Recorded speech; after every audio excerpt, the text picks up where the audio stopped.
absolutely love days like this.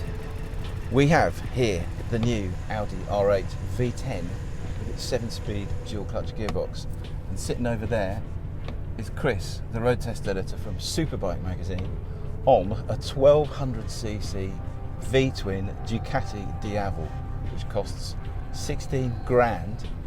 It's got 162 horsepower and it weighs 234 kilograms, so it has very nearly 700 horsepower per tonne, which is just about twice as much as the Audi. However, the R8 has a few tricks up its sleeve, like its four-wheel drive system, like its traction control system, and I would expect the Audi to get dropped initially, to then get really badly spanked by the Ducati up to about 100, 120, and then maybe start to make its way back beyond 120, beyond 130, and then really pull back ground under brakes. But I don't really know what's going to happen, so let us see. 0 to 150 to 0. Audi R8 V10 versus Ducati Diavel. 1, 2, 3.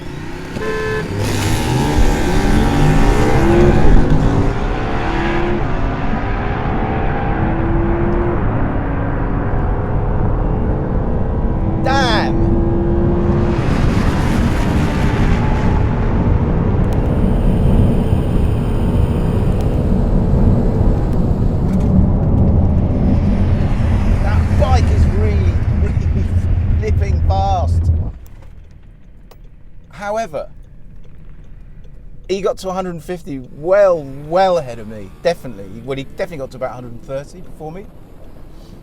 But the Audi was just starting to come back, and I definitely came to a stop sooner than Chris. That's really interesting. I actually think the Audi has gone just slightly quicker on overall time. That's mad.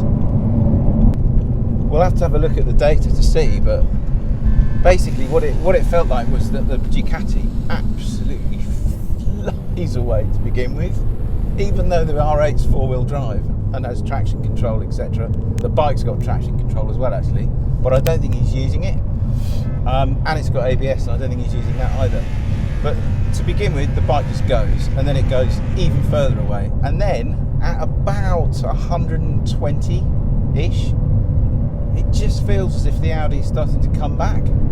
Well, basically the Audi is not really stopping accelerating, whereas the bike, the Diavel, because it hasn't got a kind of classic superbike fairing, it's not as aerodynamic when you get into really big speeds over about 120-30. So I'm absolutely sure that the R8 is coming back at it.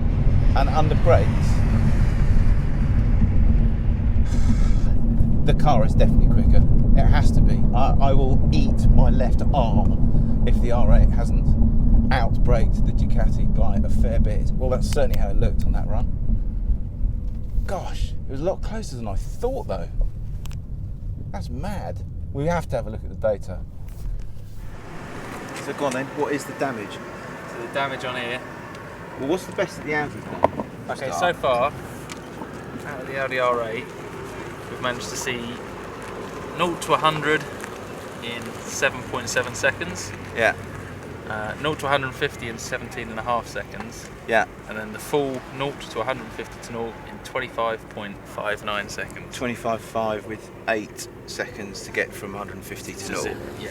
And your best run, which you've just done on the Diavel we've just seen, is 0 150 back I'm to not 0. I'm not worried about that. The overall time. 25.7. 25.7. What was this? 25.6. 25.6. So this is 110. 0.1. 110. Quicker. 110 per second. That's probably it's Car probably wind beats resistance bike. on my hair. I don't believe reckon. that. That's mad, because when you're It's that doing close. but when you're doing it, the bike just disappears away from this. Yeah, it's that when you pull the graphs up, it's that last little bit from 100 miles an hour up to 150. Yeah. And you look here, and as this graph climbs up, you see there the bike levels out. That is the and one the car bit. keeps going, and that's That where is the the car one bit claws it back. where it feels like I'm reeling you back in. I'm amazed by that. Bike rolls off. I have to say, I thought the car would get trapped. It does to 100. Yeah, I suppose 100 to 150 is not that relevant when it comes to Real world testing. public road driving, I suppose. But anyway. If you can find me a set of traffic lights where I can race you from 100 to 150, then I'll give you the victory. Traffic lights in the sky. Great, excellent. Mate, thank you very much. Thank you. Good day. Cheers.